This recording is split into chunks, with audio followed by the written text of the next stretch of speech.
Welcome back बच्चों, welcome to south city PCMB. Class 9 की physics में हमने प्रीवियस क्लास में, प्रीवियस चैप्टर में, प्रीवियस वीडियो में हमने देखा था वर्क एंड एनर्जी स्टार्ट किया था। Work and energy chapter start किया था और वर्क के बारे में हमने इंट्रोडक्शन पढ़ा था कि वर्क क्या होता है। Work is done, work done कब होता है? जब हम कोई फोर्स अप्लाई करते हैं किसी बॉडी में और वो बॉडी में मोशन प्रोड्यूस होता है और वो कुछ डिस्टेंस मूव करती है, तो उससे हम बोलते हैं कि बॉडी ने वर्क किया। ये सब चीजें हमने पढ़ी थी। कुछ चीजें और पढ़ी थी, वर्क डन की यूनिट पढ़ी थी हमने कि क्या यूनिट होती है इसकी, जूल होती है। जब किसी बॉडी पर कोई वर्टिकल फोर्स लग रहा होता है या वर्क डन अगेंस्ट ग्रेविटी हमें फाइंड करनी होती है, तो कैसे फाइंड करते हैं ये हमने पढ़ा था। अब आज हम एक नई चीज पढ़ेंगे। कोई बॉडी वर्क कर रही है तो क्या होता है कि अभी तक हमने ये पढ़ा था कि एक ऑब्जेक्ट है, लेट अस सपोज एक ऑब्जेक्ट है और इस पर हम फोर्स अप्लाई कर रहे हैं और जिस डायरेक्शन में फोर्स अप्लाई हमने किया है उसी डायरेक्शन में ही बॉडी का मोशन हो रहा है, उसी डायरेक्शन में ही बॉडी का मोशन हो रहा है। बट अभी क्या हम देखेंगे कि जो फोर्स है, जिस डायरेक्शन में फोर्स लग रहा है हमारा, ठीक है, वो और जो डायरेक्शन ऑफ मोशन है वो क्या हो जाएगा, डिफरेंट हो जाएगा। तो उसके लिए क्या होगा कि हम जो force work done is equal to force into distance करते हैं, तो ये फॉर्मूला नहीं लगाएंगे, तब ये फॉर्मूला अप्लाई ही नहीं होगा, इस पर लगेगा ही नहीं। हमें कुछ नया ट्राई करना पड़ेगा, उसको देखेंगे आगे। तो उसी को पढ़ते हैं कैसे। क्या होता है, आपने देखा होगा छोटे छोटे बच्चे होते हैं, आपने देखा होगा क्या करते हैं वो, उनके पास हम अगर उन्हें कोई खिलौना दे देते हैं ना, कार वार दे देते हैं खेलने के लिए, तो वो क्या करते हैं कि उसमें छोटी सी रस्सी बांध देते हैं। ये तो करते हैं, छोटी सी रस्सी बांध देते हैं, फिर उसको खींचते हैं, फिर उसको क्या करते हैं, खींचते हैं। इस डायरेक्शन में फोर्स लगता है। लेट अस सपोज ये कोई बच्चा है और ये देखो, सही सुना है, ये उस स्प्रिंग को अपने डायरेक्शन में, अपने आगे बढ़ने की डायरेक्शन में, फॉरवर्ड डायरेक्शन में इसे खींच रहा है। बट क्या हो रहा है कि फोर्स की डायरेक्शन तो ये है, बट ये जो कार है, उसकी टॉय कार जो है, ये किस डायरेक्शन में मूव कर रही है, हॉरिजॉन्टल डायरेक्शन में मूव कर रही है।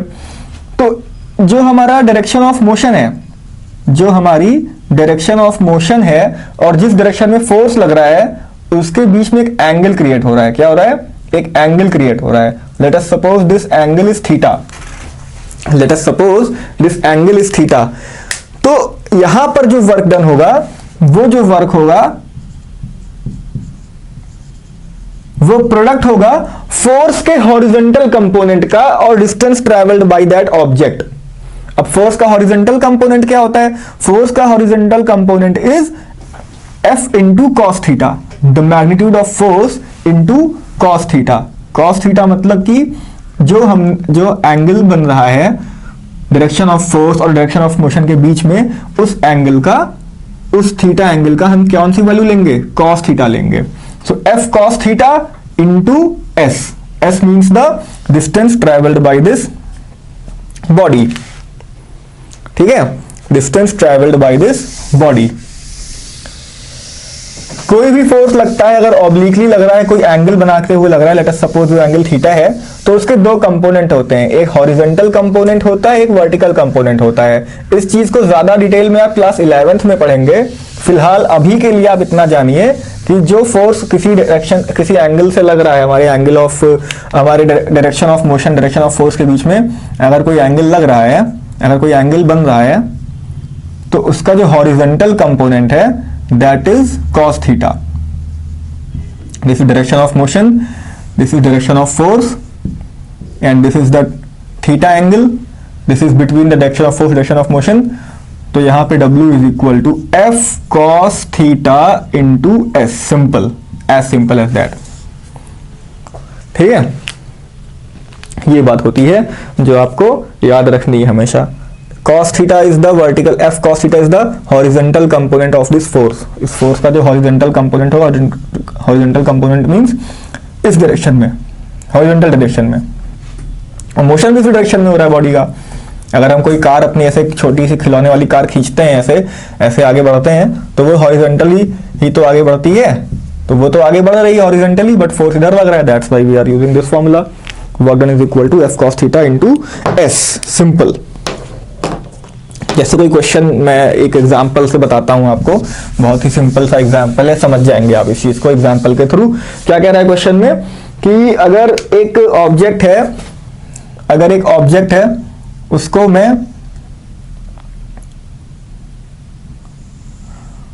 मैं एक ऐसे फोर्स के इधर ऑब्लिक फोर्स से खींचता हूं अपनी तरफ, फोर्स अप्लाई करता हूं, ठीक है। तो वो क्या करता है, डायरेक्शन ऑफ मोशन, जो उस बॉडी का डायरेक्शन ऑफ मोशन है उससे और जो फोर्स लग रहा है उसके बीच में 60 डिग्री एंगल बन रही है। इन दोनों डायरेक्शन में 60 डिग्री एंगल बन रही है। ये इसकी इनिशियल पोजीशन है और आगे उसकी फाइनल पोजीशन हो जाती है। तो फाइनल पोजीशन और इनिशियल पोजीशन के बीच में कितनी डिस्टेंस है, लेट अस सपोज कितनी दी हुई है, हमारे बुक में एक क्वेश्चन दिया हुआ है 10 मीटर इसकी फाइनल पोजीशन तक, ठीक है, ये दिया हुआ है। What we have to find? We have to find work done. Work done निकाल लेंगे simple, F cos theta into S.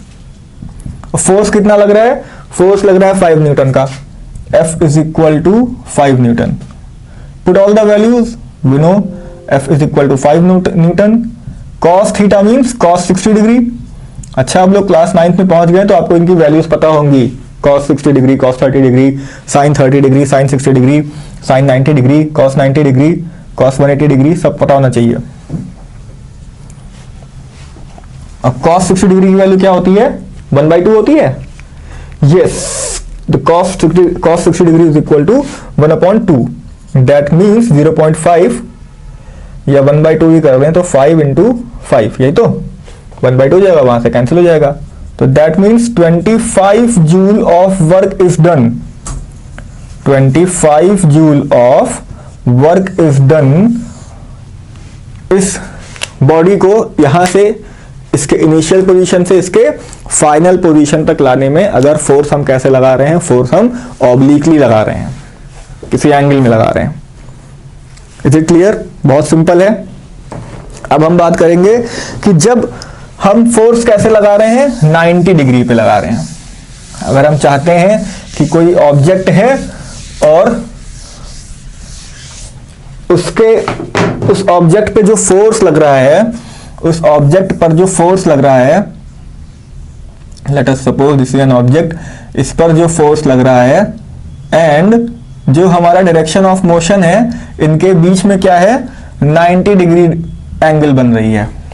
Let us suppose this is a coolie, ये एक कूली है, ये अपने सिर पर लगेज रखा हुआ है, ये अपने सिर पे लगेज रखा हुआ है, ठीक है। तो यहां पे डायरेक्शन ऑफ फोर्स क्या है, this is the direction of force. क्यों? क्योंकि ये वेट पूरा इसके डाउनवर्ड डायरेक्शन में लग रहा है और ये आगे की तरफ मूव कर रहा है, that means this is direction of motion. इनके बीच में कितनी डिग्री बन रही है, दैट इज 90 डिग्री। 90 डिग्री बन रही है, सिंपल, यही तो है। इस टाइम क्या होगा, सिंपल है भाई, फॉर्मूला यूज करेंगे, work done is equal to F into cos theta into S, ठीक। अब देखो यहां पर cos 90 की वैल्यू क्या होती है, थीटा की वैल्यू यहां पर क्या हो जाएगी, 90 हो जाएगी। अब यहां पे चाहे जितना फोर्स लग रहा हो, चाहे जितना डिस्टेंस ट्रैवल करे वो, जब यहां पर cos 90 की वैल्यू क्या है, 0 है, तो वर्क डन क्या होगा, 0 होगा। क्या होगा, 0 होगा। That means when 90 degree angle is formed between the force applied and the direction of motion of the body, then the work done is always 0. Work done हमेशा क्या होता है, 0 होता है। ये चीज समझ में आ रही है। इसीलिए आप देखते होंगे अक्सर जो कूली वगैरह होते हैं, जो भी लोग सामान उठाते हैं, तो जब उन्हें ज्यादा भारी सामान होता है, अटैची हो गई या कुछ भी हो गया, आपका ट्रॉली वगैरह जो भी हो गया, उसमें पहिए नहीं लगे हुए हैं, क्या करते हैं अक्सर लोग अपने सिर पर रख लेते हैं फिर चलते हैं, तो उन्हें थोड़ा वर्क डन उस टाइम क्या होता है, 0 होता है। वो सारा लोड नीचे आ रहा है, वो आगे बढ़ रहा है, 90 डिग्री बन रही है, तो cos 90 की वजह से वर्क डन हमारा 0 हो जाता है। दैट मीन्स वो ज्यादा उन्हें थकावट नहीं होती है उससे, ठीक है। ये चीज समझ में आई। अच्छा, एक हम सर्कुलर मोशन की बात करते हैं। देखो, जब भी हमारी कोई भी ऐसी ऑब्जेक्ट, कोई भी ऐसी बॉडी है जो सर्कुलर मोशन करना चाह रही है, let us suppose this is the centre of the orbit, जिसके अराउंड किसी ऑब्जेक्ट को सर्कुलर मोशन करना है, ये, ठीक। और ये हमारा कोई ऑब्जेक्ट है, जिसे सर्कुलर मोशन करना है।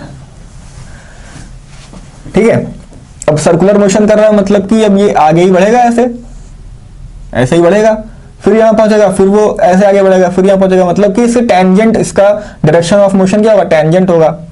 यही तो इस सर्कुलर ऑर्बिट के टेंजेंट। और जब भी कोई बॉडी सर्कुलर मोशन करती है तो उसे एक फोर्स की जरूरत होती है जिसकी वजह से वो सर्कुलर मोशन कर पाती है। तो उस फोर्स को क्या बोलते हैं हम, सेंट्रीपिटल फोर्स। क्या बोलते हैं, centripetal force, centripetal force. and it acts at the center of the circle. It acts at the center of the orbit. जो सर्कुलर ऑर्बिट है उसके सेंटर पे लगता है। Let us suppose this is the centre O, तो जो हमारा force लग रहा है वो इधर लग रहा है, centripetal force in the centre of the orbit, in the centre of the circle. और ये हमारा क्या है, डायरेक्शन ऑफ मोशन है। ठीक है, ये हमारा डायरेक्शन ऑफ मोशन है। तो यहां पर क्या होगा, वर्क डन जो होगा वो क्या होगा, जीरो होगा। कैसे जीरो होगा, सिंपल वही फॉर्म लगाएंगे, F cos theta into distance travelled, and F cos theta is what, zero. क्योंकि कॉस 90 क्या है, कॉस 90 यहां पे 90 डिग्री तो बन रहा है, तो क्या हो जाएगा, F into cos 90 into distance travelled, that means zero, because cos 90 की वैल्यू जीरो होती है। तो जब भी हमारा अर्थ हो गया, जैसे अर्थ सन के अराउंड मूव करता है, लेट अस सपोज कि ये बीच में सन है और ये अर्थ इसके चारों ओर घूम रहा है, तो क्या होगा, यहां पे वर्क डन हमेशा जीरो होगा। सेंट्रीपिटल फोर्स जो होती है वो लगती है कहां पर, सेंटर ऑफ द ऑर्बिट में लगती है। Is it clear? अगर कोई भी बॉडी सर्कुलर पाथ पे ट्रैवल कर रही है तो वहां पे वर्क डन हमेशा जीरो होगा। ऐसे ही जब कोई सैटेलाइट अर्थ के, जैसे मान लो मून है, मून हमारे अर्थ का क्या है, सैटेलाइट है, तो जब वो ट्रैवल करता है अर्थ के अराउंड तो उस टाइम भी वर्क डन जीरो होता है, उस टाइम भी क्या होता है, वर्क डन जीरो होता है।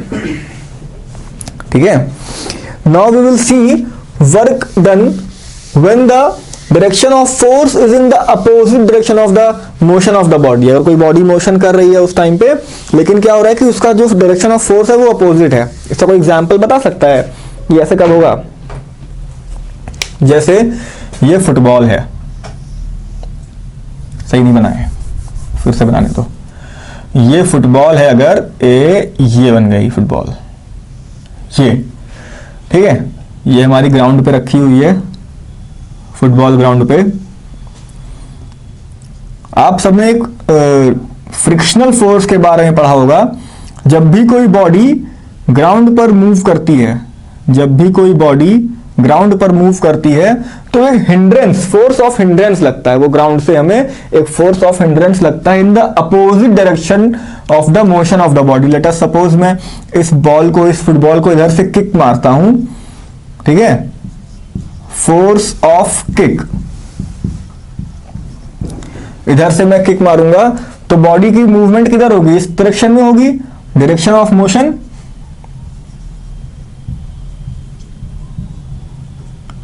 डायरेक्शन ऑफ मोशन ये है। ये बॉडी कहां पे आई,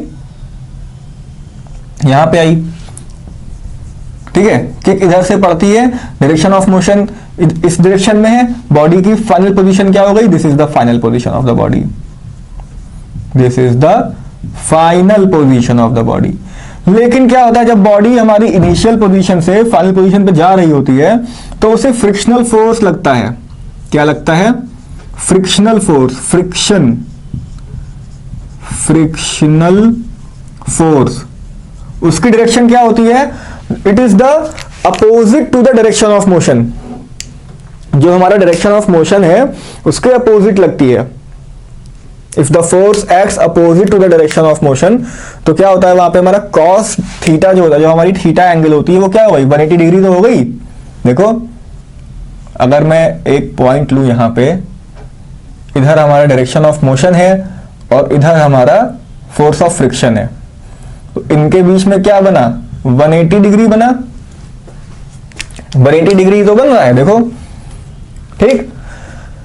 तो क्या होता है, work done is equal to F cos theta into distance travel.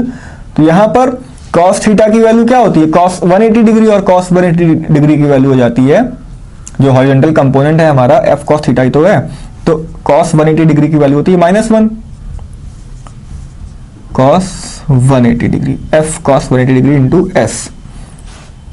तो W is equal to minus F into S, मतलब जो हमारे फोर्स का मैग्नीट्यूड होगा उस टाइम वो निगेटिव होगा, जो हमारे फोर्स का मैग्नीट्यूड होगा वो क्या होगा, निगेटिव होगा, वो क्या होगा, निगेटिव होगा। ये F is equal to F cos 180 degree into S, that means minus F into S, simple, minus F into S. That means यहां पर कैसा वर्क डन है, वर्क डन इज निगेटिव। इसके पहले क्या पढ़ा था हमने, जीरो वर्क डन, ये तो पढ़ा था, समझ में आई बात। तो जब भी हमारा फोर्स जो लग रहा है वो हमारे बॉडी के मोशन के अगेंस्ट है, अगेंस्ट की डायरेक्शन में, अपोजिट डायरेक्शन में है, तो हम उसको क्या बोलते हैं, निगेटिव वर्क डन। सिंपल, बहुत सिंपल है, कोई इसमें ज्यादा दिमाग नहीं लगाना है। तो अब 3 तरह के हमने वर्क डन देख लिए, हमने 3 टाइप्स के वर्क डन देखे। First is positive work done, second is zero work done and third is negative work done. उसके एग्जांपल भी देख लेते हैं, एक बार फिर से रिमाइंड कर लो। अगर कोई पूछे पॉजिटिव वर्क डन मतलब क्या होता है तो क्या बताओगे, एक बार ये देख तो लो कम से कम। पॉजिटिव वर्क डन वही हमारा direction of force, direction of motion के ही सेम होते हैं दोनों के डायरेक्शन। अगर हमारी ये बॉडी है, इसी डायरेक्शन में फोर्स लग रहा है, इसी डायरेक्शन में हमारा डायरेक्शन ऑफ मोशन है, तो क्या हो जाता है, F into S, that is positive. Second is zero work done, ये किस केस में होता है, जब हमारा डायरेक्शन ऑफ फोर्स और डायरेक्शन ऑफ मोशन क्या कर रहे होते हैं, 90 डिग्री एंगल बना रहे होते हैं। क्या कर रहे होते हैं, 90 डिग्री बना रहे होते हैं। अच्छा, पॉजिटिव वर्क डन तब भी होता है जब हम कोई किसी एंगल से इसको, हमारे फोर्स और डायरेक्शन ऑफ मोशन में कोई एंगल बन रहा होता है, तब भी, अदर देन 90 डिग्री और 180 डिग्री, ये ठीक है, तब भी पॉजिटिव वर्क डन होता है। जीरो वर्क डन कब होता है, जब 90 डिग्री एंगल बन रही होती है फोर्स और डायरेक्शन ऑफ मोशन में, डायरेक्शन ऑफ मोशन में अगर 90 डिग्री बन रही है। निगेटिव कब होता है, जब दोनों अपोजिट डायरेक्शन में होते हैं। क्या होते हैं, अपोजिट डायरेक्शन में। एग्जांपल, फ्रिक्शन फोर्स जब लग रहा होता है, क्या लग रहा होता है, फ्रिक्शन फोर्स, ठीक है, तो it is the direction of motion and this is the direction of force. यहां पे क्या बन रहा है, 180 डिग्री। तो I hope this is all clear to you. एक छोटा सा एग्जांपल देखते हैं, छोटा सा एग्जांपल देखते हैं अभी। यस, अ कार वेइंग 1000 kg। देखो, छोटा सा एग्जांपल है, बहुत सिंपल है लेकिन कॉन्सेप्चुअल है। तो इस एग्जांपल को देखेंगे, हमारी बुक का ही है, बट वी विल एक्सप्लेन, कोशिश करेंगे समझने की इसको। A car weighing 1000 kg and travelling at 30 metre per second. देखो, कार का वेट दिया हुआ है, वेट क्या है, एक तरह का फोर्स ही होता है, तो फोर्स पता चल गया हमें।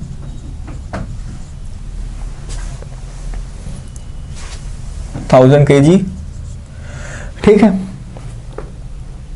नहीं मास है, sorry, this is mass is equal to 1000 kg and travelling at 30 metre per second. Speed दी है हमें 30 metre per second. Stops at a distance of 50 metre, stops at a distance of 50 metre, decelerating uniformly. Decelerating means होता है retardation हो रहा है, body की जो वेलोसिटी है वो डिक्रीज हो रही है, वो डिक्रीज होकर 0 पर आ रही है, रिटार्डेशन हो रहा है। What is the force exerted on it by the brakes, force find करना है। And what is the work done by the brakes. अब ये सब फाइंड करने के लिए, फोर्स फाइंड करने के लिए हमें उस एक्सेलरेशन को फाइंड करना होगा। उस एक्सेलरेशन को फाइंड करना होगा, कैसे करेंगे, सिंपल है।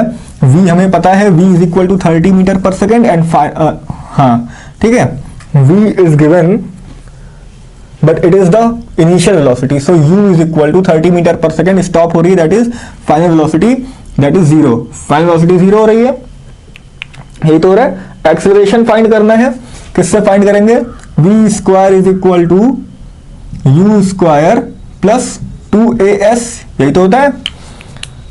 v square is equal to u square plus 2as, this is the formula. Put all the values.